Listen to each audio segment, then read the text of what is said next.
We want to practice this for eternity. It has to be sustainable. I like to say that sometimes, that we have to practice our spiritual life in such a way that is sustainable in eternity. Because you want to do this for eternity. So if I'm practicing in a way that is a torture, that I'm dysfunctional, I cannot bear it anymore, and you want to go with that for eternity, that sounds like eternal hell. You don't want to condemn yourself to that. So how can I engage in bhakti in a way that is sustainable for eternity? And sustainable with joy, not just, okay, I barely sustain it. Krishna said in the Gita, Susukam Kartum. No? You are expected to practice bhakti with lots of joy, with lots of gratefulness, with lots of inspiration. Right? Not just with my last breath, okay, one more day bhakti. I hope I can bear it tomorrow. How much you can sustain that. So we want to make it a tasteful offering for Krishna's pleasures, not a tortured offering for Krishna. So we have to know how to do it. There's this beautiful verse in the Bhagavatam when Krishna is telling Uddhava, offer me what I like the most. But then he said, but also offer me what you like the most. Because I don't know. Okay, Krishna likes these preparations, but personally I like more what? Pizza. I knew pizza was coming. So you will invest yourself in that preparation, but you are including Krishna in the equation. So Krishna is generous enough. He's saying, what I like the most, but what do you like the most? He wants to know often. He doesn't want us to be automatons. That what do you like the most? Whatever you like the most. No. Krishna saying, what do you like the most? What do you like the most? No. What do you like? You are a person also, with your own taste. It's a two-way. Like when Krishna, exactly, it's always reciprocal, it's relational. Krishna consciousness is not a one-way street. Krishna is willing to reciprocate, and we have to allow him to do so. Like when he was with his friends in the Brahma Vimohan Lila, having this picnic, because before Brahma comes and tries to do his mischief, and they're having a picnic, and every boy brings their own picnic lunch, and each one has their own favorite preparation that their mother prepares. Not that everyone has the same menu according to what's Krishna's favorite. They have different stuff. And they're tasting their own stuff. They're like, wow. One boy is tasting his own, how to say, packed lunch? What is it? Say, wow, this is so good. Taste it, Krishna. And they put it right in his mouth. What they like the most, they give that to Krishna also. I don't know if, and that will be Krishna's favorite only because it comes from such a place of love. And like this. And Krishna's tasting, wow, taste that. So it's very personal, very reciprocal, as we can see.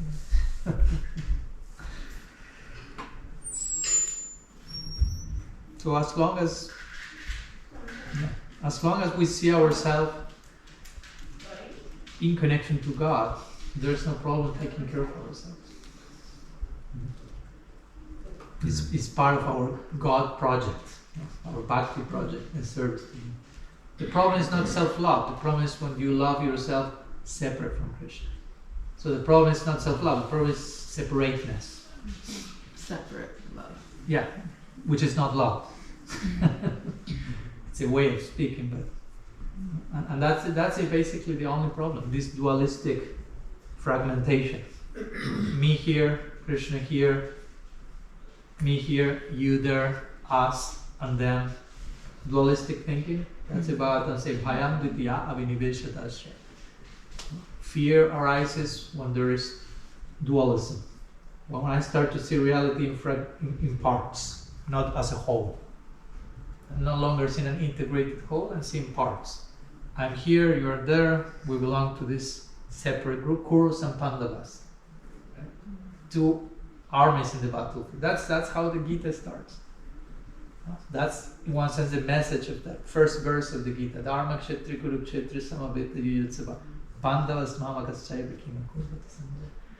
Dhritarashtra is asking, as we know, Sanjaya, what did Pandavas mamakaschaiva, what did the Pandavas do and what did my people do? in Kurukshetra. So he's creating two parties here. But Dhritarashtra has his children on one side, and the other side he has the children of his brother who has died. So he should feel they are my children as well. But instead of doing that, he says, what did the Pandavas and my people do? So this first verse shows the problem. And then the rest of the Bhagavad Gita is an attempt to solve the problem. First verse, separateness. Every single chapter of the Gita from that moment on ends with the word yoga. Yoga means unity. So the problem is separateness, the solution is unity. So when we are engaging in yoga, in proper linking, bonding, connecting, everything, nothing is a problem. Even self-love is not a problem. But when there is this sense of separateness, everything is a problem. Srila Prabhupada will give the example of adding numbers. So if my first 7 plus 2, and I say 15, wrong. No matter how accurate I am in adding the remaining numbers, the end result will be wrong. So if my first addition is wrong, I start with separateness. No matter how well intended I try to do everything, it's not working. Because I'm beginning with a fragmented foundation instead of unified. Yeah. So, I was also curious, when there's an expectation of action from you, right, that you may not feel aligned with what is like spiritually healthy, and how do you reconcile that? And the example that was in my head, thinking about it, was the story of Jada Bharat, right? Jada Bharat from Bhagavatam. So when he was, born in that incarnation, in that body, he decided to be mute, deaf, and dumb. Yeah. To his father's dismay, who really wanted to teach him how to be a proper Brahmin. Yeah. But despite the fact that it was hurting his dad, that it was he was so unsuccessful, Jada Bharat decided to stick to his guns. And just in a nutshell, there was Bharat Maharaj the king, renounced his family, kingdom, everything, went to the forest, got attached to a baby deer, became a deer, and then decided in the Jada Bharat incarnation, let's not mess this up. I'm just gonna So there's an expectation of action from his dad, and seemingly good, trying to train him to be a Brahmin. Yeah. But he just still decided to not So I mean, obviously he's elevated. Yeah. So, but on our level, sometimes you get advice from people or expectation of action from them, but sometimes it feels there's a conflict there. Yeah. And how to address that? Yeah. Okay. Second question, right on the table. Yeah. Of course. First of all, as you clarified, the example of Jada Bharat is, as Bharat Maharaj is described in scripture, he was in Bhava Bhakti. Bhava Bhakti is the the gateway to Prem, on the preliminary stage to divine love. So we cannot compare ourselves with that. That's the point, right? But I get the point of your question. Many answers to this type of questions begin for me with "it depends," because every case is unique. But the ethic, as you pointed, is Jada Bharat, he was expected from his father to embrace certain duties and be trained in certain level, but he was on another level altogether. So he was already fulfilling a higher duty. So he didn't feel the need to go down, right? That's kind of the teaching of the Bhagavad Gita also. The conclusion of the Gita is Sarva Dharma Parityaja. Abandon all dharma. Which you have to understand that in context, because if not, it's abandon all the religion. It's what? Like Krishna said, Mamekam Sharanam Braja. But come to me exclusively. So if you, the implication is, as much as you are able to surrender to me exclusively, you no longer need to fulfill any of the other dharmic considerations.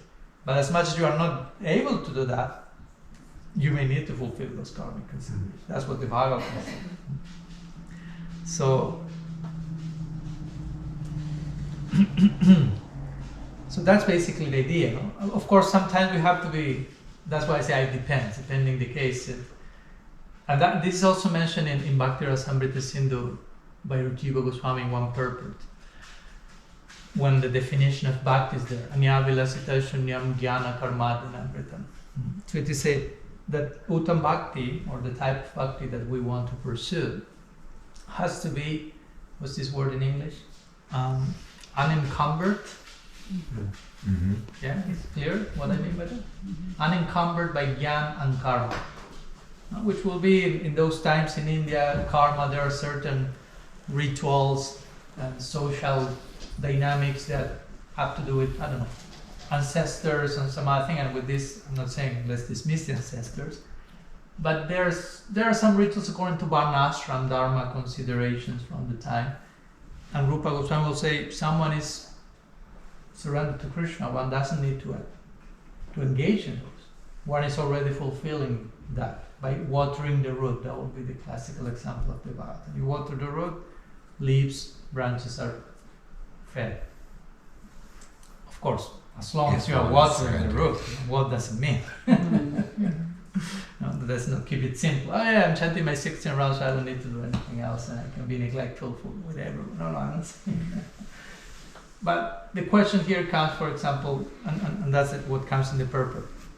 Okay, if you are serving Krishna with full dedication and sincerity, you are attending that center, you may not need to give an example. That's the example Jiva Goswami mentioned. The Shraddha ceremony that is mentioned in the scriptures in terms of offering certain things to the ancestors at a certain time, period. If you already have full faith in bhakti, you are not obliged to engage in that. But, and that's what he counts, is sometimes according to loka vichar, which means like, let's say, public opinion, like to keep some social dynamics peacefully, you may participate in that. Though internally you are not thinking, I need to do that in order for me to please Krishna. Or, no, you know you are already doing what's the best you can do, so to say.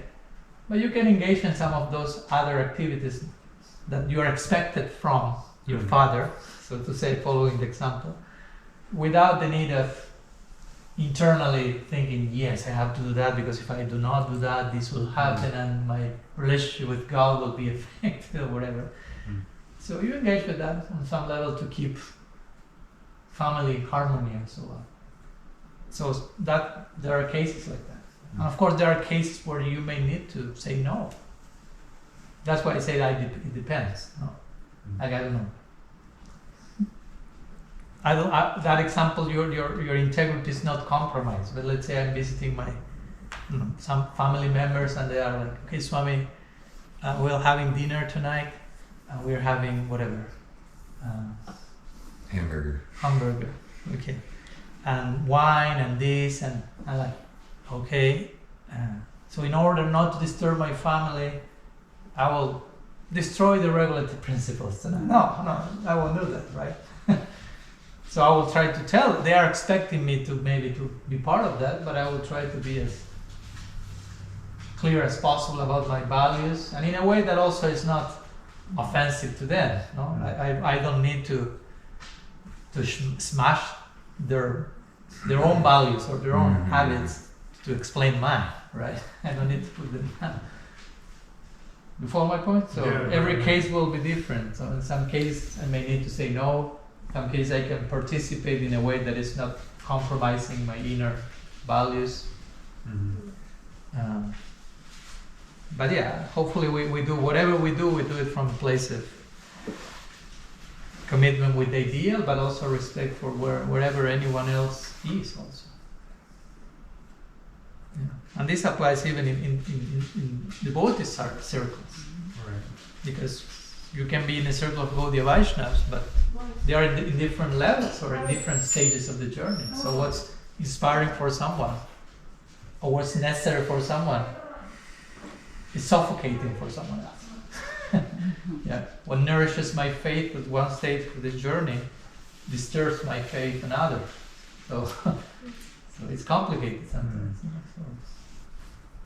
Sometimes I can participate, so to say, externally in something that is not what I really need to be nourished, and it's fine. But I also need to get what nourishes my faith in my stage of the journey, and hopefully in a way that is not disturbing other people, which is not easy sometimes. Sometimes, like, for into my journey, I need to speak about some things and express some things, and someone may hear that and say, "Why you're saying that? That's deviation. That's not correct." Because it's not black and white. In the beginning, we may need to think more in black and white terms. Everything fits into boxes, into formulas, and in time you realize, no, life doesn't work like that. Life is more nuanced, and there are a lot of it depends, and each case is unique. So, yeah, I hope it helps. Thank you. Yes, we'll go to both. Just kind of segueing right into the question I was thinking, like, so what could you say about meeting people where they're at in their spiritual journey? Because, say, we're surrounded by Gaudiya Vaishnavas, we can use certain language, have a certain mood based on our kind of assumptions of understanding, like, you're not the body kind of thing like that. But, you go in as like preachers or sharers of Krishna consciousness, you meet people that they don't have that same background. But bhakti can still be communicated and shared. And I'm just reminded of, like Christ, kind of have to like almost even die to ourselves as Vaishnavas, but still be in that, but still be a Vaishnav, like for the sake of communication. So how do we not lose the essence while maintaining that personalism for where this person's at?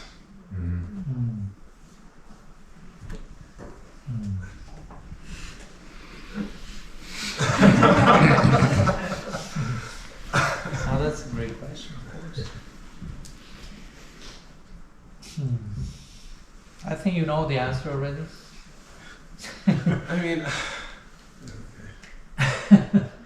I will say something. That was not only my answer. I appreciate what you mentioned, and I agree that we need to. You can only meet people when they're at. There's no other way of meeting the person, the actual person. If I'm meeting you and I'm expecting you to suddenly upgrade yourself to whatever I am at, and it may not be even upgrade, it may be downgrade, whatever, because I shouldn't assume that I'm in a higher place than you are. So I should be humble, as the Vaishnava is supposed to be, and whenever I'm contacting anyone, I shouldn't do so from a place of superiority. I shouldn't feel me being Gaudiya Vaishnava is better than someone else is not being a Gaudiya Vaishnava. Watch out for that one. Gaudiya Vaishnava is the best for me, and that's why I'm here. But that doesn't mean that it has to be the best for everyone. Krishnadas Kaviraj Goswami says that in Chaitanya Charitamrita. He says every devotee, and not only Gaudiya Vaishnava. Be careful of using the word devotee only for Gaudiya Vaishnavas. Because sometimes we use the expression non-devotee. I don't like that word. Because many times that creates this, we are the devotees, and whomever is not in our clan is a non-devotee. What we call St. Francis of Assisi a non-devotee? I wish I had his devotion. Right? I'm a non-devotee in comparison. So,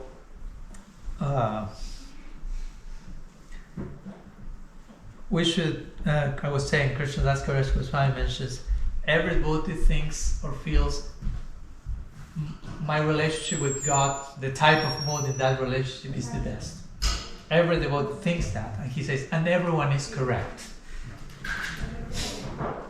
he's not saying everyone thinks it's the best, but all of them are wrong except for this one, who happens to be my group.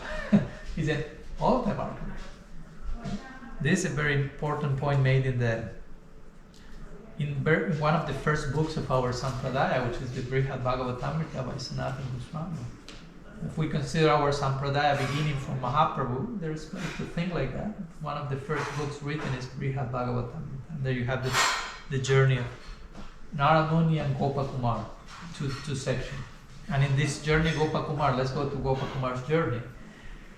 He has this call to love Krishna as a friend in Vrindaban, in Sakya Bhava.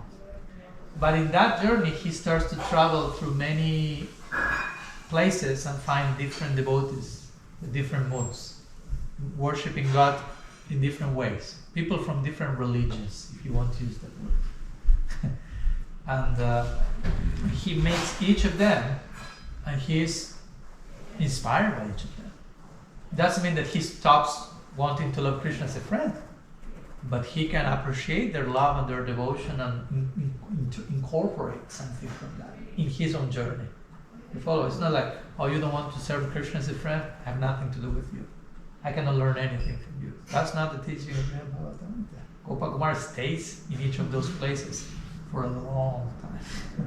Gets embedded with samskars, with impressions from each one of them, and continues his journey. Integrating that, not rejecting anything. He's making all that part of his journey, and eventually he reaches Vrindavan and loves Krishna as a friend, and happy end to the story. But he did so while integrating and making part of his journey these different expressions of love from other faiths, if you will. So that's a message for us, because that's in one of our foundational texts. Like, okay, you want to be a Gaudiya Vaishnava, you're expected to follow this ethic. Right. That said, I understand that in the very beginnings of one practice, it may be too much for someone to relate to too much diversity. And one may need to focus on one's own practice and be more sectarian, if you want to put it that way. Srila Prabhupada said that. He said, it's like in the beginning of your bhakti, the development of your bhakti lata beach. He will use, Chaitanya uses the expression of a vine of devotion. So in the beginning, Guru Krishna Prasade Pai Bhakti Lata beach. We receive the seed of that vine, we plant that, we start to water the soil, uproot the weeds, do all this gardening process. Bhakti is about becoming a gardener, basically. That's the analogy that Mahaprabhu used. And Prabhupada say, so when you put that first seed and the first tender sprout is coming, you may need to put a fence around to protect the tender sprout. So in one sense, you do not see anything outside of the fence. That's what I'm speaking about, being sectarian in the beginning. Okay, you just listen to me. This is our tradition. Learn about this. Don't get confused here. Okay, so you have the fence, but you are growing in that fence. And when you are grown enough by your own, and you are rooted enough down, grown enough, you start to realize, oh, there's a whole world outside of that fence. And you start to relate to that world. But when you are rooted enough, now there is a danger of being disturbed by the outside influences, so to say. So in the same way, in the beginning, one may need to be more focused. Okay, I will learn, be grounded, rooted in what's this tradition, this philosophy. And the more that takes place, the more then you start to recognize elements of that in other traditions. And you can even relate to them. I'm not saying that everyone has to do that at certain point, in a certain way. But those who feel that call and inspiration, there's place to do that. And in a way that is nourishing to your own bhakti project. At least that has been my experience. I've studied Christian mysticism and other traditions, and I found, wow, they're helping me rediscover Gaudiya Vaishnavism. Yeah. So it's not getting in the way of my faith. It's not that I'm doubting, should I continue chanting Hare Krishna or not? And they may use different words, different perspectives that sheds further light on the same reality, because at the end of the day we are all worshipping the same person. Bahu Murti Eka Murti Kam, says the Bhagavad. God is one form appearing in multiple forms. So yeah, I agree that when we are approaching someone in our sharing of bhakti, and that's a whole other conversation, right? Because for me, sharing of bhakti should be done from a place of not wanting to convert you, not needing. I don't need to make you think like me, adopt my beliefs. That speaks more about my insecurity than about my generosity. Right? If I need all of you to be doing what I'm doing, that speaks about how insecure I am about what I'm doing. That I need all of you doing the same thing. Right? That may not be universal compassion. It may be weak faith. So for me, the sharing should be out of like an overflowing in my own self. Like it happens organically. I'm so full of this that it starts to overflow and sprinkle out people. That's the actual word for this. We say preaching in English, but the word in Sanskrit is prachar. Prachar. And prachar, it's very interesting, but it's connected to achar. Right? Achar means behavior or practice, what I do. And prachar, which we translate as preaching, means pra-achar. Pra means a very special type of. So prachar means a very special type of behavior, which naturally becomes, I won't call it preaching, naturally becomes like contagious. You follow my point? It's not that I'm trying to tell you things and convince you. I'm practicing so deeply that whatever the result of that practice touches you. I may not even need to say anything. That's how Mahaprabhu did it. Mahaprabhu, you may recall this instance with he's talking with Sarvabhauma Bhattacharya. Sarvabhauma Bhattacharya was the greatest jnani of the time, the most difficult person to convert. Let's put it that way. If you will think of, I have to preach to that one and convert that guy, that's the toughest one. And Mahaprabhu converted. How? He sat with him in silence for 1 week. He didn't spoke a word. Sarvabhauma Bhattacharya was speaking, trying to convert Mahaprabhu with lots of knowledge and logic and erudition. 1 week, Mahaprabhu was in silence, but there was his achar, there was his example. Whatever he had inside was exuding from him. Sarvabhauma Bhattacharya, after 1 week, became converted. How? By Mahaprabhu's silence. There's a quote attributed similarly in Christianity to St. Francis. He says, always preach the gospel, and whenever it's necessary, use words. Who's that? It's attributed to St. Francis. Yeah. Always preach the gospel, and whenever necessary, use words. Like implying most of the time, words are getting away. The main preaching is you're walking the talk. Like a father with your kids. You can tell so many things to your kids, but they're watching what you are doing. How you walk your talk. Silently. When you do silently, they are like, taking note, internalizing it. And whatever you say, if that goes align with that, okay. But so, yeah. Hit chord there? Yeah. Yeah. Yeah. We can learn so much from other traditions. It's so humbling. And you rediscover your own God, so to say, in so many nuances. That's what Bhaktivinoda Thakur said. I quoted that in my book, Radical Personalism. He says, there's one beautiful quote by Bhaktivinoda Thakur in Chaitanya Shikshamrita. Bhaktivinoda Thakur said, when I'm going to visit a church, he's already mentioned he's doing that. When I visit a mosque or a church, and I'm feeling, wow, how interesting how they are worshiping my Krishna here. Mm. With that conception. We are not worshiping a different person. So he's like, wow, how they worship my Krishna in this way.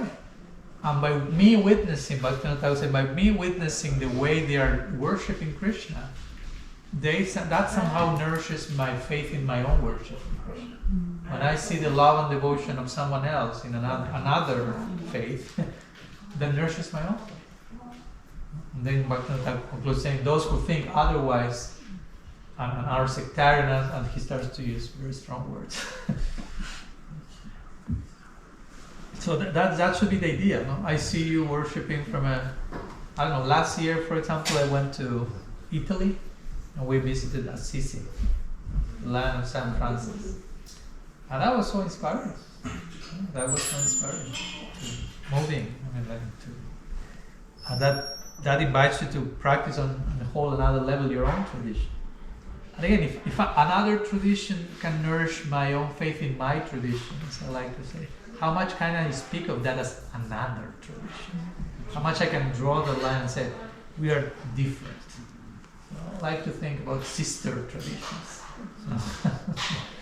Well, what about just people that aren't necessarily following any tradition? Like, say I'm going to the gym, and there's some person there who's very helpful on helping other people get fit, Mm-hmm.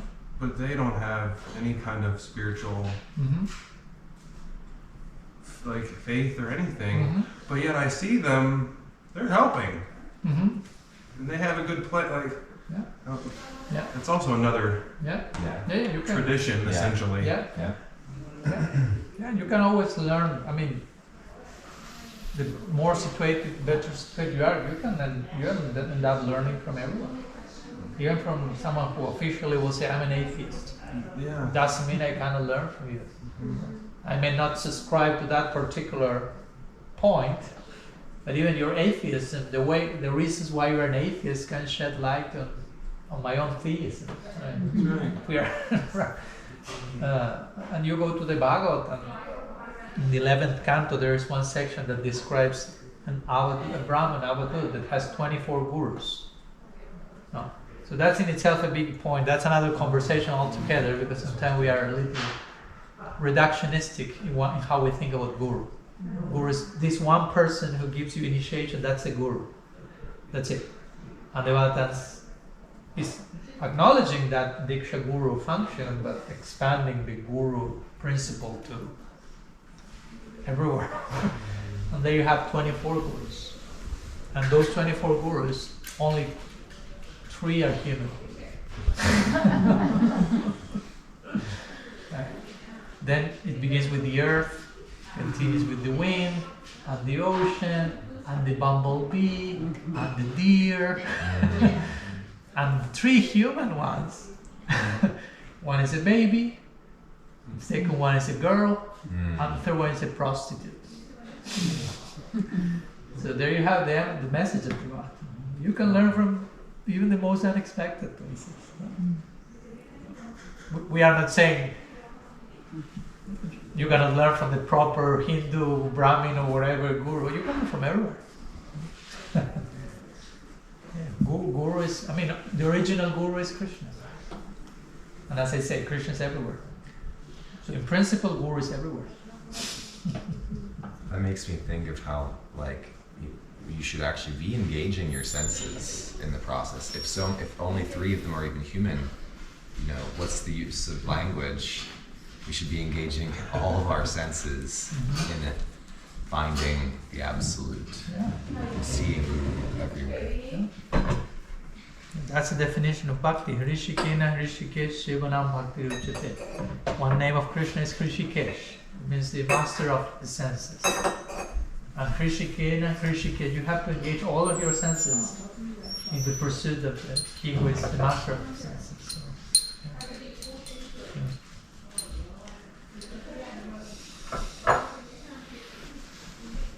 My first question, we'll see how many I need to get to Okay. in the course of today's Sanga, is related to Nikita's 2 questions. in the context of like a temple, the institution of a temple, management, even ISKCON, and an emphasis on doing a lot of service, being very active.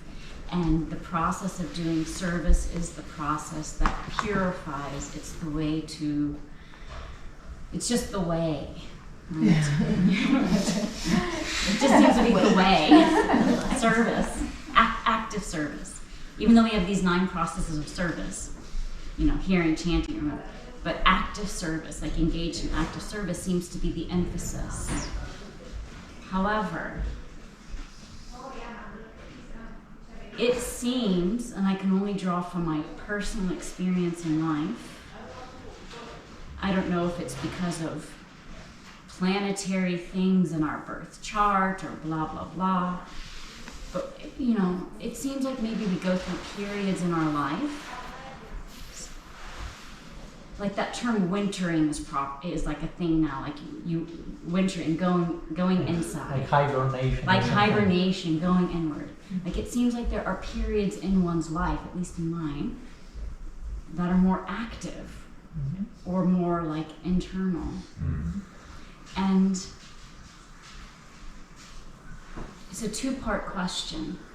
How to kind of acknowledge or accept or like navigate maybe a wintering period in a culture of active service, and also how to be confident or how to trust maybe that you aren't slipping into the mode of ignorance and being lazy versus wintering, because a lot of the culture and language is also active service, and you're not active, then there's a subtle thing of being, lazy, mode of passion, mode of ignorance. So I don't know if I'm being clear, if you're understanding.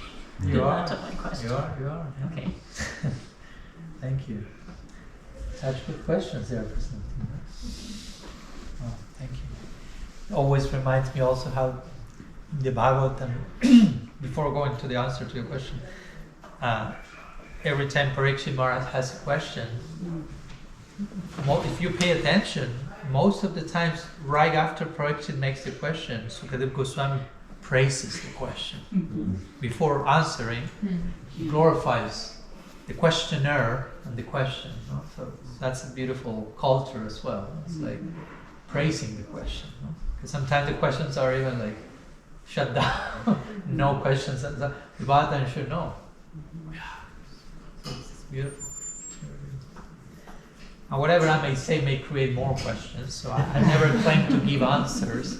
I like to think in terms of Q&A. I like to speak of. We have a weekly Q&A online in our Sanga, but we call it Q&E, and it's quest and explorations. So I don't like to think of questions and answers, because answer seems to be like, okay, definitive. I give closure. Next question. But it's an ongoing conversation. So regarding your 2 questions, on the framework of the question,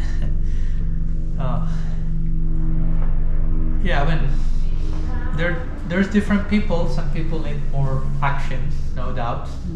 No, not everyone needs more action. And for them, ideally, I will say, ideally there should be a place for them to feel that they can engage in service.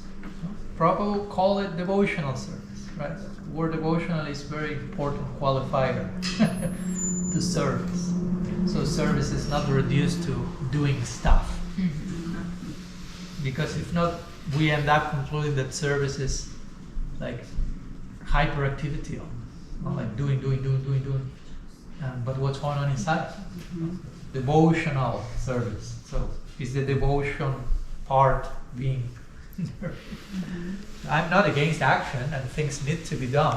Of course, someone needs to cook, and I've been temple president for 15 years, so I know what you need to get things done, but at the same time, not at the cost of anyone's inner life of devotion. And whatever we do has to be done as an outcome of that, as an extension of that, as an expression of that. And we should also be careful to see that every other thing we do is also an expression of service.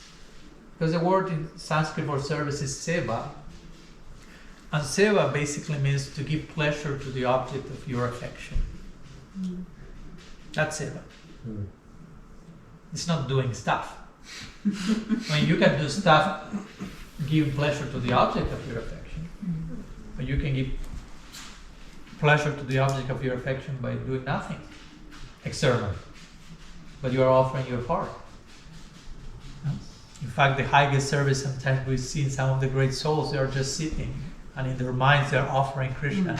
So many things that they cannot offer physically, they don't have the means, but in their minds they are constructed a jewel path for him and cooking this and all in the mind. I'm not saying we should just do that, but I'm saying there's a place for that. And nobody will say Raghunath Das Goswami, hey you lazy guy, come on, do service. He's doing service. So, and I this tendency is everywhere. No, this is not something to just say, okay, this is happening in New Vrindaban, this is happening in ISKCON, this is happening here. I mean, this happens, and I'm not condemning that. I know it because it's also sometimes difficult to have an inner life. And many times we are drawn to just replace that with external doing. But the problem there, one of them, is that we end up defining ourselves by what we do. So the moment I don't do something, I become useless.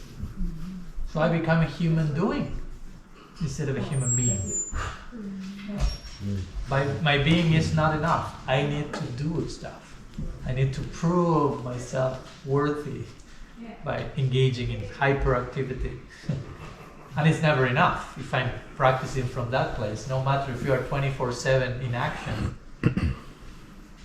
if your being is not considered, it's just human doing, it's exhausting. How long you will last like that?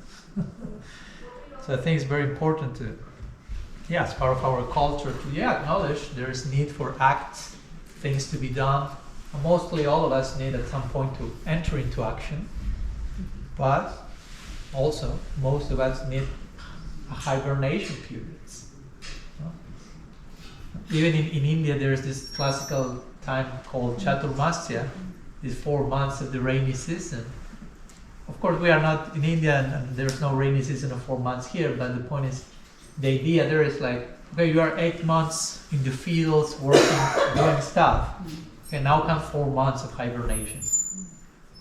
Like setting the template, like one thing is balancing the other. My not doing is informing my doing, and vice versa.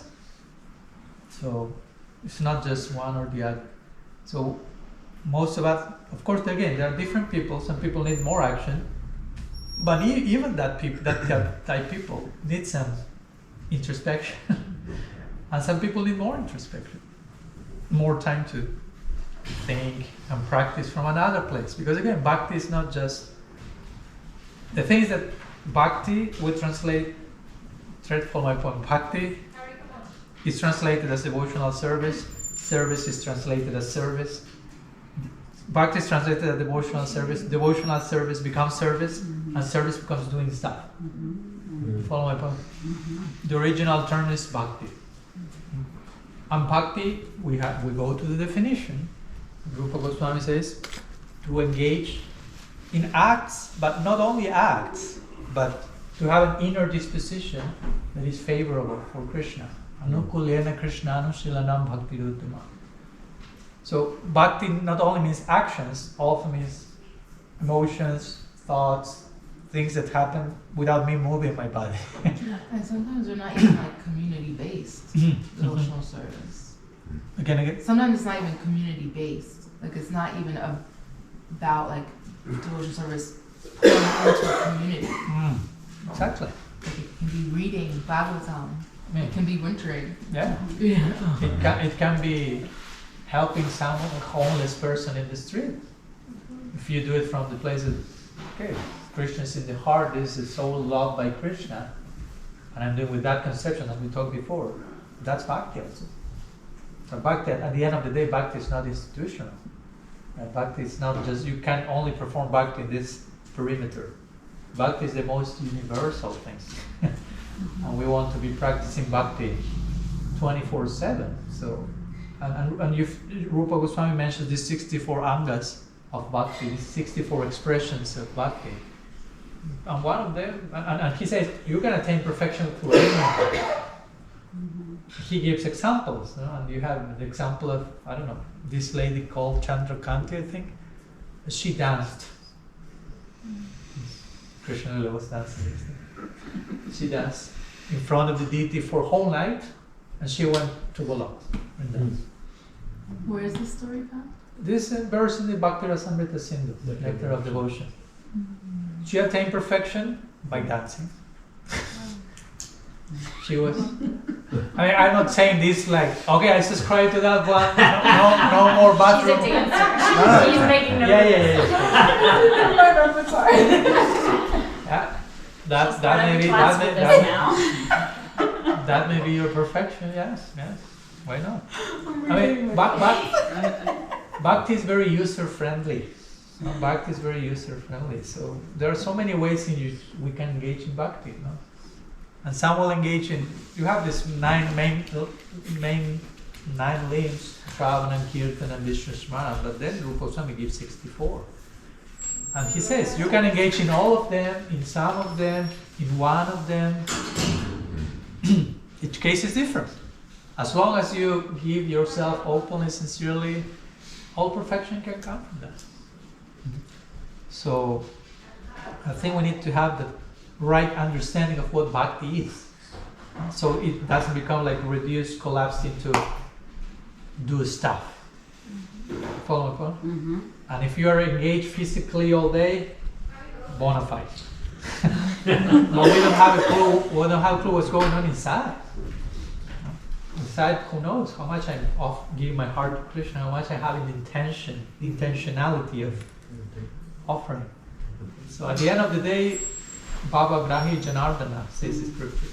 Krishna takes the essence of our inner attitude. He's not measuring how much stuff you did externally. May I say something more scandalous? He's not measuring how many rounds you jumped. What? You delete that part of it. I mean, I'm not here about cancelling the number of rounds, but I'm saying he's paying attention to the quality of your chanting. He's not counting, okay, 15, 16, okay, legal for today, see you tomorrow. But where is your heart there? Krishna is not a mathematician looking for numbers. He's looking for hearts. So yeah. So you made a question. I'm not answering yet the question fully. You are. Yes? Okay. Thank you. But keep going. So yeah, I will say we need that hibernation periods, and I think if we are in a culture where action is given emphasis, well, that's a beautiful chance to engage in some meaningful conversations with community and leadership and everyone. Hopefully there's a place for that where we can find the value of hibernation as something, because of course in one sense hibernation doesn't look productive, right? And we are in a culture where productivity is everything. I remember reading Thomas Merton, another Christian mystic, and he will speak about lots about monasticism, because he was a monk. He will say the monk is generally seen as useless in society, because a monk is not producing. No? In the Christian idea, a monk is praying all day. No? So sometimes we have this idea that person is useless. No? So, but will you say that Gaur Kishore Das Babaji was useless? He was not producing. He probably was the whole day sitting in Lila Smaranam, remembering the Lila and loving Krishna in his heart. Will we say he was not producing some stuff, he was producing other stuff. So, Contagion. yeah. He was keeping the world in orbit by his prayers and love from that single place on the planet Earth. So yeah, we all need to have those moments of introspection. Actually, I will say that should be promoted. Of course, in a way that is balanced and keeps whatever needs to be done being done, but also emphasizing inner culture, prayer life, study, introspection. All that will nourish the quality of what we are doing. So whenever we do something, we do it with intention. We are really investing on ourselves. Not just, okay, this needs to be done. Okay, I have to go and clean the bathroom. But I give myself to that action.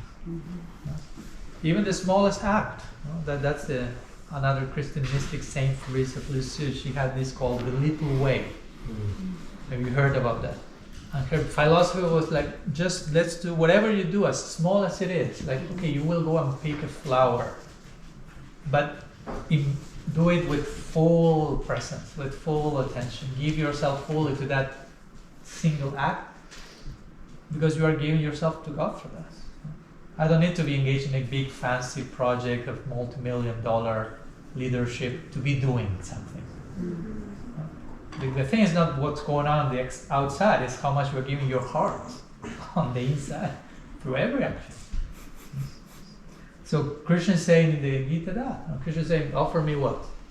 Patram Pushpam Phalam. He's not saying offer me a building, skyscraper, 4 options: skyscraper, mansion, building, Mercedes Rolls Royce.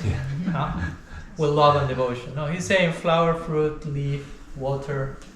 But twice in that verse, bhakti. Patram Pushpam Phalam Toyam Jome Bhaktya Prayachati Tadaham Bhakti Upahritam Ashnami Pratatmana. Flower, fruit, water, I don't care for that. That's secondary, Krishna says. But bhakti, he says in the verse. I want your heart. So in whatever ways your heart can be offered in the best possible way, that's the way. Whether it's hibernation, it's hyperactivity. And of course, sometimes there can be emergencies when we need to be more engaged and helping. There is some necessity. That's totally fine. But we have to be careful that the emergency doesn't become the norm, right? And we will live always in emergency. We need to be all day, always running. And I mean, I've gone through that, and I've seen that in communities and how people get burned out after some time. It's unsustainable. And they take a distance from Krishna consciousness not with the best feelings. Sometimes with resentment and bitterness and thinking, okay, that's what bhakti is. And it's like, no, that's not what bhakti is. So, yeah. So I think we need to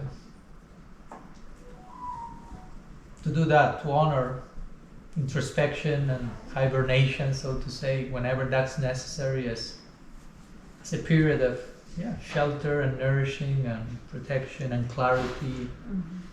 As you say, we all go through those stages, acknowledging just how the journey unfolds, like normalizing those spaces and not think, oh, you're lazy.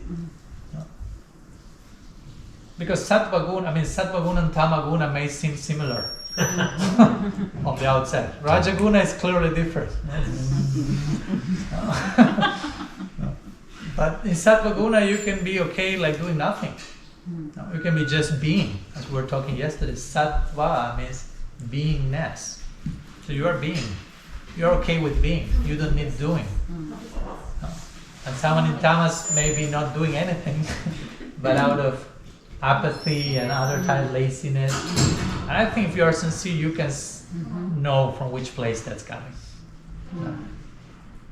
If it gets getting you more and more into darkness and depression and discouragement and who knows what, you know that's tamaguna. But sattva guna brings clarity and brings content and brings peace and presence and shelter. So, sorry, you want to say something in the context? Prabhupada referenced 4 levels of intelligence. And 4 levels of intelligence. Yes, and the topmost was lazy intelligent, then active intelligent, then lazy stupid, then active stupid. Lazy is always above active, I see. Exactly. So like lazy has a negative connotation, but like lazy intelligent is the topmost level of intelligence. And lazy stupid was even better than active stupid. Well, yeah, because if you're an active stupid, you're causing a lot of trouble. Yeah. Interesting. You put it more clearly with 4 sentences. I promise being concise. So thank you. That's Prabhupada's words. Thank you for bringing the sutra. Does it help? It makes sense? Yeah, or not? yeah. You know, a big platform that is used sort of beneath the way that you talk is this radical personalism. And what I'm gathering from these questions and your responses so far is it's very much our responsibility to be honest with ourselves in pursuing our connection with Krishna at each moment. Yeah. Even if that externally is judged or Yeah. That's the other people's opinion and thoughts, but you retain your choices. How do I show up at In this every moment moment. for Krishna? Mhm. And that's the play of words I like to do with responsibility. It's not a play of words, that's the meaning of the word. Responsibility means response-ability. What's my ability to respond at any given moment in the best possible way? So we have to become responsible, response-able, able to respond. And yeah, there may be opinions and things, but at the end of the day, I can choose for myself on a daily.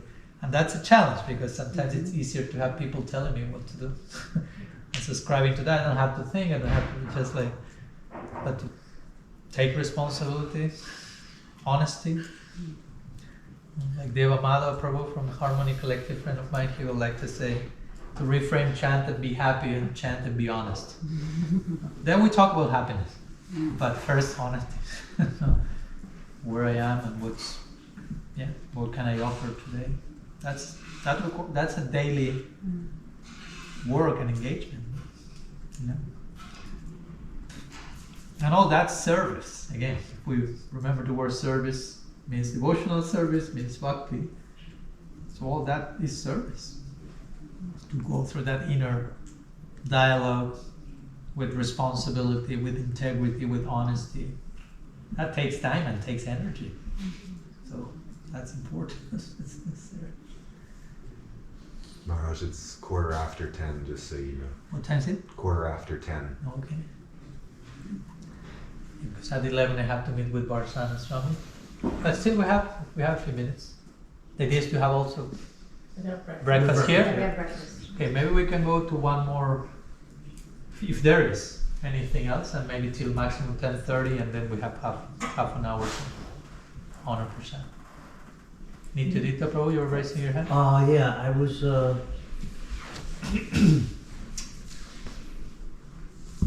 considering your trip here, and from what I understand, you participated or were involved some way with the family constellation. Yes. And there was a time when this was being promoted, so to speak, by the leaders here, and I objected with a series of letters and contacting senior devotees, not so much objecting to necessarily I questioned the process, but I was also thinking that if the community that's weak in bhakti adopts therapy, how it would that was universally available to people whose foundation wasn't very strong, that it would have an ill effect on the community of devotees, because it would be confusion, it would be misplaced priorities. So, and you said that when the root or the plant is not strong, better to build the fence for a while. So some of these things, even interfaith, we were now an experiment with interfaith for a while and went really off the deep end because people were kind of giving up their faith to adopt other faith. So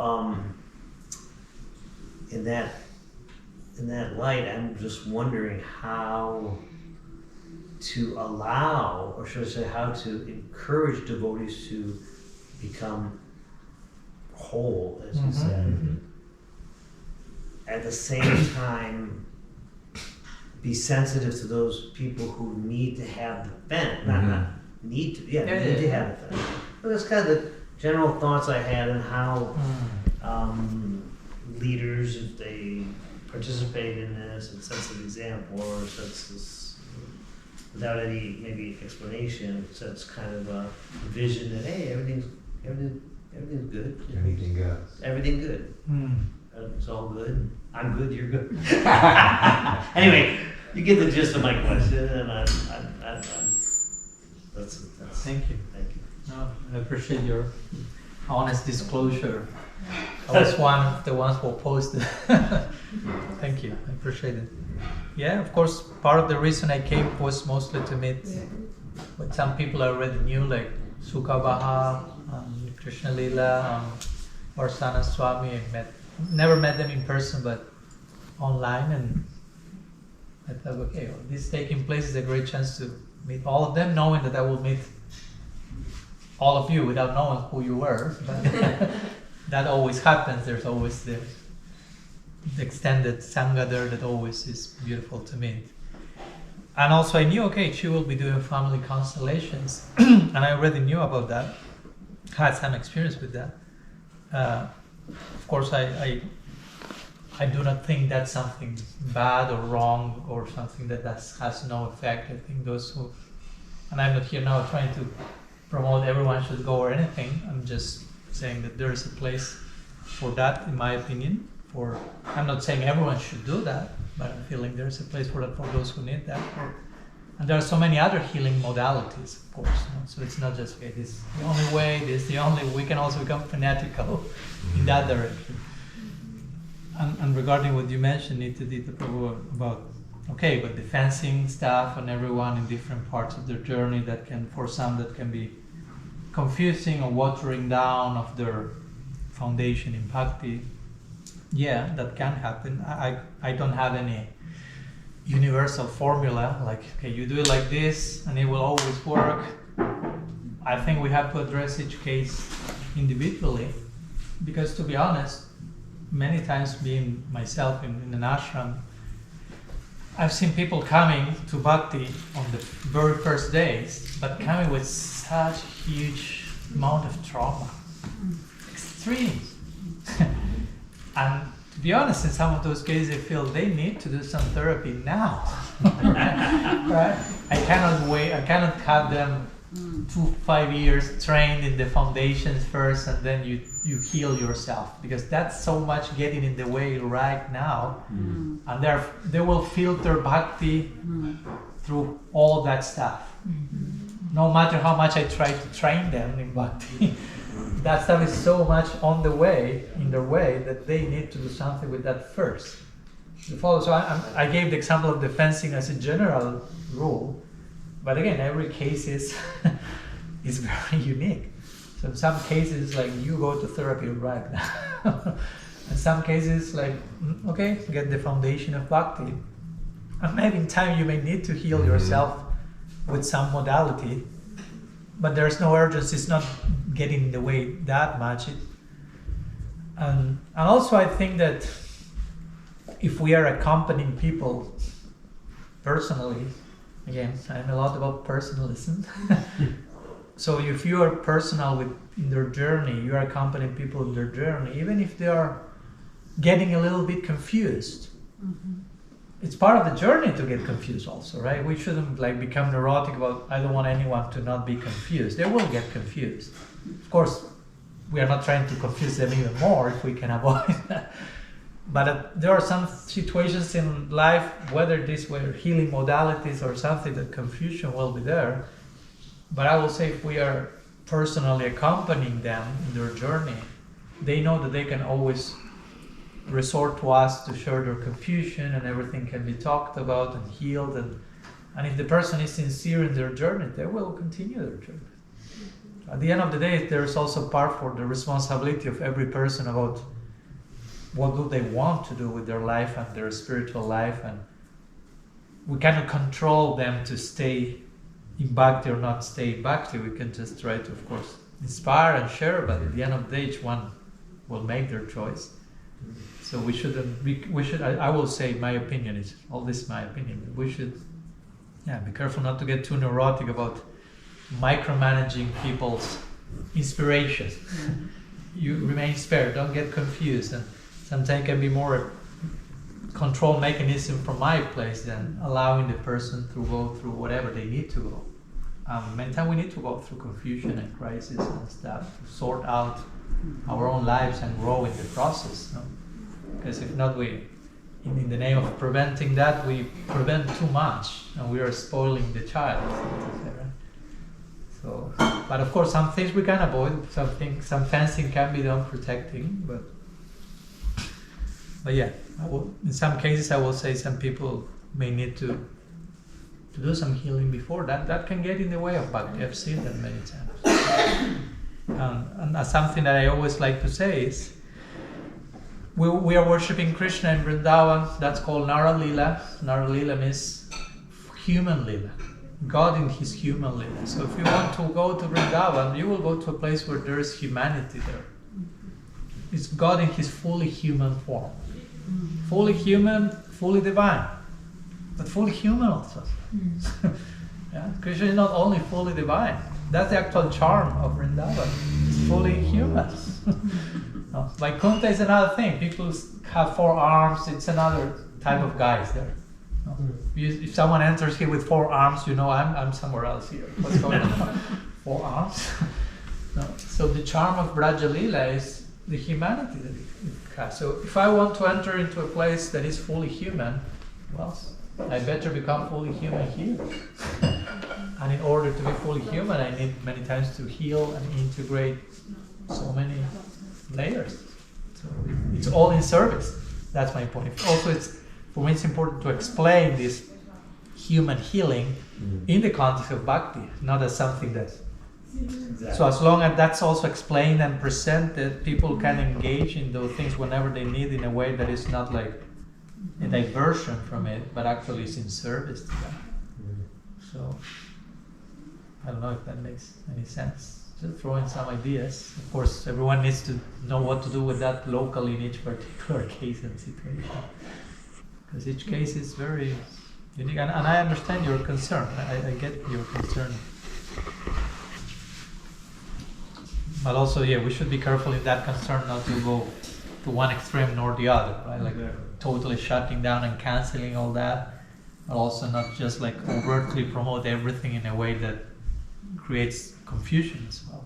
So both extremes can be equally unhealthy, as always both extremes are.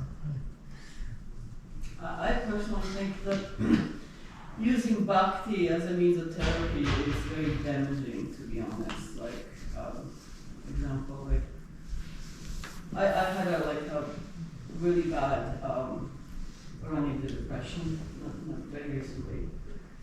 And when I opened up to the management about my depression problems, the suggestion was I should maybe come to morning programs more often, because doing bhakti, purifying my soul, was going to help with my depression. Yeah. And I really think that we as devotees should move away from using bhakti as means of punishment, means of reward, or means of therapy, because it's supposed to be something that we internalize. You know, all the bhakti is like very scientific. I mean, it describes step by step how we grow as a spiritual person and how we connect to Krishna.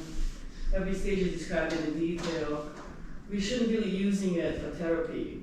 Like, if somebody's having issues, recommend it to the organization or company or somebody who's actually professionally doing something like that, who can actually give you real constructive advice particular to issues, and then you use bhakti as something to lift people up, spiritually, without restrictions. Because when you create it as a punishment or a reward, you're creating a kind of a bond to it. You know, like I met Gurukuli kids who were like punished as a kids to read Srimad Bhagavatam. If you do something, you misbehave, the parents made them read Bhagavatam. They will never read Bhagavatam again because associate that book with punishment.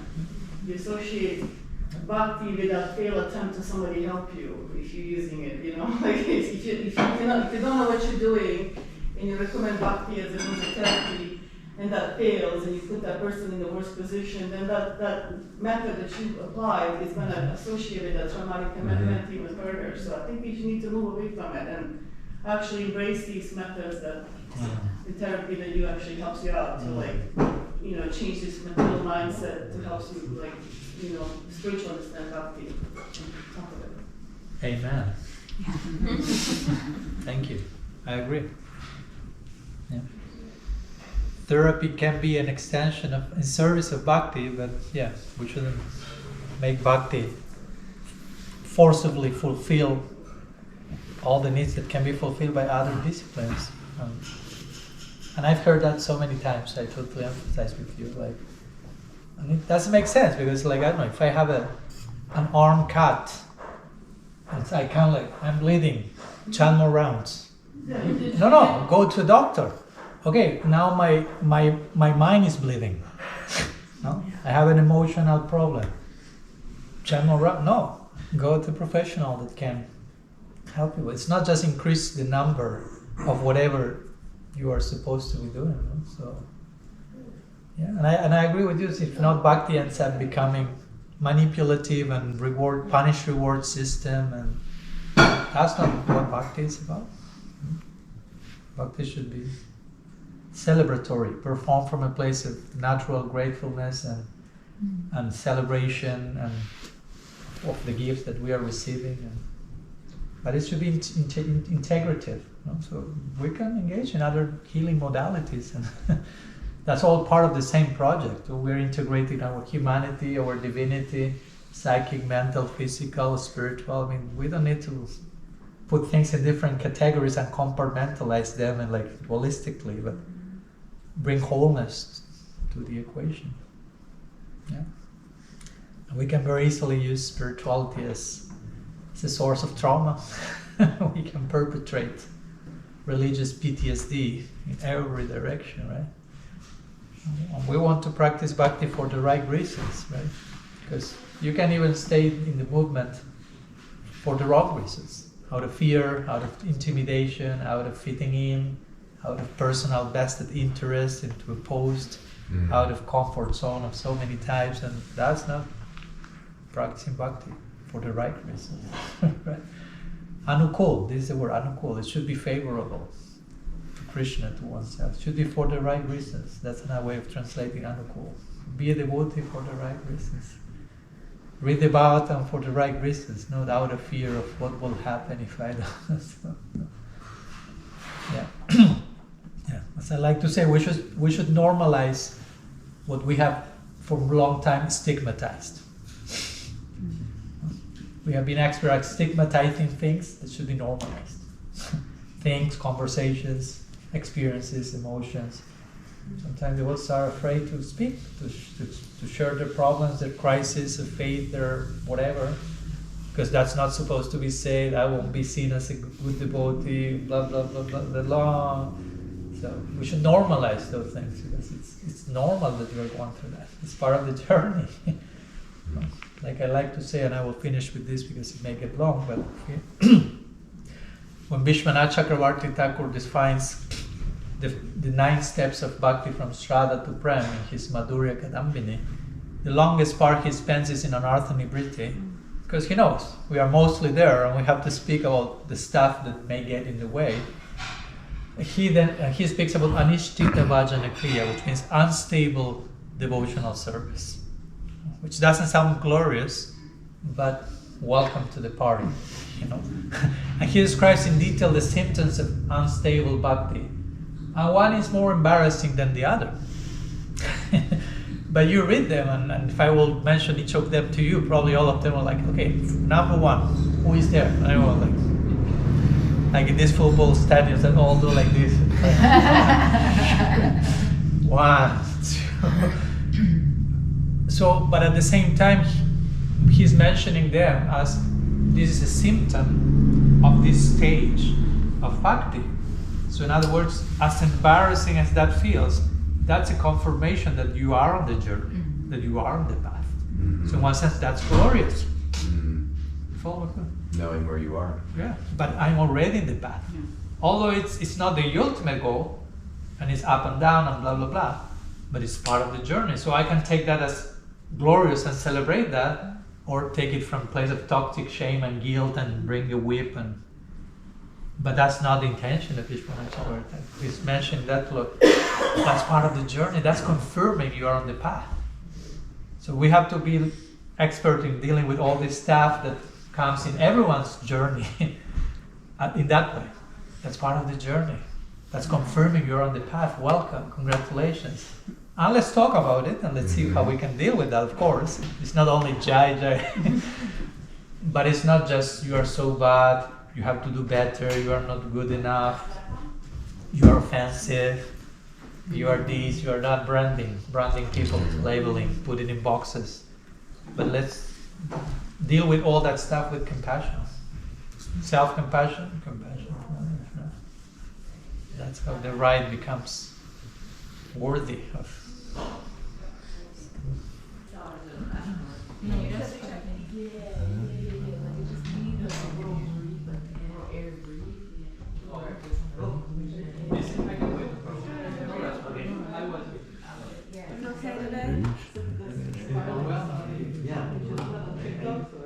You know, I'm kind of Somewhere. I don't have a TikTok.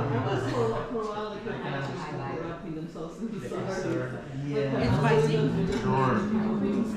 That's all I get. Every time I look at her phone. Like I said, my friends, we don't have like the baby wearing video and stuff, and I'm just getting people wearing videos.